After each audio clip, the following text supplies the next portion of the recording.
வணங்கண்ணே, காய்கறி வாங்கலாம்னு வந்தேன். எப்படி இருக்கீங்க? நல்லா இருக்கேன் தம்பி. உங்க கடையில விக்கிற காய்கறி மட்டும் எங்கதான் விளையுதுன்னே தெரியலண்ணே. சாப்பிட்டு 3 வேளையும் பாத்ரூம்லயே இருப்பா பாத்துக்கோங்களேன். தம்பி இல்ல அவ்வளவு ருசி அதிகமா சாப்பிட்டுருவோம்னா அதனால.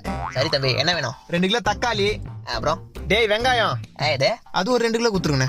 அப்புறம் என்ன வேணும்? கத்திரிக்காய் 1 கிலோ, உருளைக்கிழங்கு 1 கிலோ, அப்புறம் மனிதாபிமான ஈவரகம் இருந்தா கொஞ்சம் கொத்தமல்லி, கொஞ்சம் கருவேப்பிலை, கொஞ்சம் இஞ்சி. இந்தாங்க 150 ரூபாய். பேலன்ஸ் சில்லறையா கொடுங்க, நான் போய் மளிகை சாமான் வாங்கணும். டே தம்பி, 1 கிலோ தக்காளியே 150 ரூபாப்பா. இது 1 கிலோ தக்காளி 150 ரூபா. டேய், அந்த 150 ரூபாய் காசு மிச்சனா மறக்காம 1 கிலோ கல்லெண்ணெய் வாங்கிட்டு வா.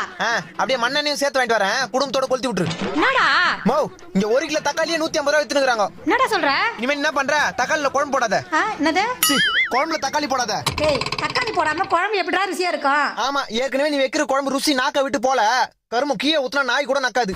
நம்ம போன வெறுப்பேத்துங்கிற. நீ தக்காளி தவிர மீதெல்லாம் போடணும்.